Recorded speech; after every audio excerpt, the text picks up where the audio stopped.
আসসালামু আলাইকুম everyone, welcome back to my channel. আমার আজকের রেসিপি আলু দিয়ে মুরগির ঝোল। আমাদের দেশি খাবারের মেনুতে এই রেসিপিটি অন্যতম, তাই আমি আমার বানানো রেসিপিগুলোর মধ্যে একদম ইজি একটা রেসিপি আপনাদের সাথে আজকে শেয়ার করব। আশা করি আপনাদের ভালো লাগবে, আর ভালো লাগলে প্লিজ ট্রাই করবেন। চিকেন রান্নার জন্য এখন চুলায় একটি প্যানে পরিমাণ মতো তেল দিয়ে প্রথমেই কেটে নিয়ে আলুগুলো ভেজে নিব। আলুগুলোতে আমি সামান্য লবণ আর সামান্য হলুদ দিয়ে হালকা ব্রাউন কালার আসা পর্যন্ত ভেজে নিব। আলুগুলো হালকা ব্রাউন কালার হয়ে গেছে, এখন আমি আলুগুলো প্যান থেকে তুলে নিব। এখন প্যানের এই তেলের মধ্যে দিয়ে দিব গোটা মশলা। দিচ্ছি 4টা তেজপাতা, 2 টুকরো দারচিনি, 6 থেকে 7টা এলাচ, আর দিচ্ছি কয়েকটা লবঙ্গ। গোটা মশলাগুলো হালকা নেড়ে চেড়ে দিয়ে দিচ্ছি 1 কাপ কুচি করা পেঁয়াজ। এখন পেঁয়াজটাকে ব্রাউন কালার আসা পর্যন্ত ভাজতে হবে। আমি অনবরত নেড়ে চেড়ে পেঁয়াজগুলো ব্রাউন কালার আসা পর্যন্ত ভেজে নেব। পেঁয়াজগুলো ব্রাউন কালার হয়ে গেছে, এখন দিয়ে দিচ্ছি 1 কাপ টমেটো। আমি বড় সাইজের 2টা টমেটো কুচি করে দিয়েছি।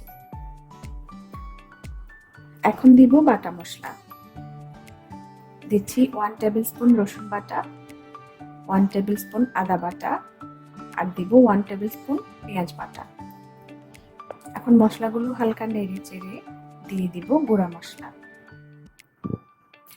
দিচ্ছি 1 টিস্পুন হলুদ গুঁড়ো, 1 টিস্পুন লাল মরিচ গুঁড়ো, আর দিব 3 টিস্পুন জিরা ধনিয়ার গুঁড়ো। আমি জিরা ধনিয়ার গুঁড়ো একসাথে মিক্স করে দিয়েছি। আর দিব লবণ। আপনারা লবণটা আপনাদের স্বাদ মতো দিবেন, তবে প্রথম পর্যায়ে একটু কমিয়ে দিবেন, পরে চেক করে আপনাদের স্বাদ মতো ব্যালেন্স করে দিবেন। এখন হাফ কাপ পানি দিয়ে মশলাগুলো ভালোভাবে কষিয়ে নিব।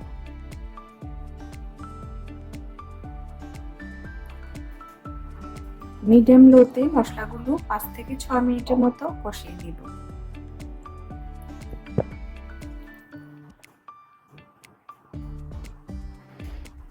মশলাগুলো ভালোভাবে কষানো হয়ে গেছে, এখন দিয়ে দিব চিকেন।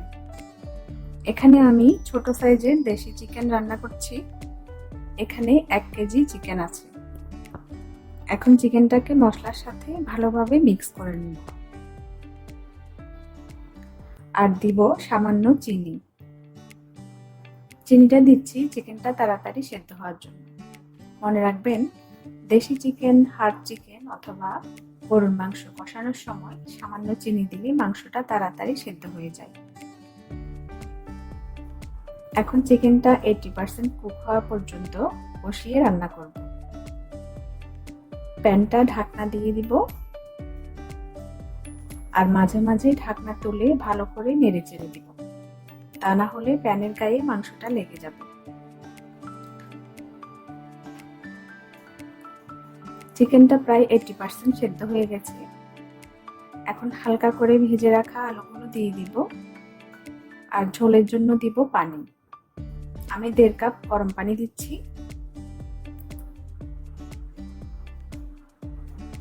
যেহেতু চিকেনটাকে আলু দিয়ে ঝোল করে রান্না করব, তাই পানিটা ওই মাপেই দিচ্ছি। এখন চিকেনটা বাকি 20% সিদ্ধ হওয়ার জন্য ঢেকে দেব। আমার চিকেন আলুর ঝোল হয়ে গেছে।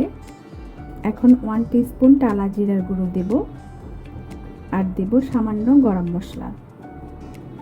আমি বাটা গরম মশলা দিচ্ছি, কেননা বাটা গরম মশলায় স্বাদটা একটু বেশি আসে। এখন কয়েক টুকরো কাঁচামরিচ আর ধনেপাতা দিয়ে নামিয়ে ফেলব। সো কেমন লাগলো আমার রেসিপিটি অবশ্যই জানাবেন, আর ভালো লাগলে আমার চ্যানেলটি সাবস্ক্রাইব করবেন, আর ভিডিওটিতে লাইক, কমেন্ট আর শেয়ার করতে ভুলবেন না। আজকের মতো এখানেই বিদায় নিচ্ছি। সবাই অনেক বেশি ভালো থাকবেন। আল্লাহ হাফেজ। আসসালামু আলাইকুম।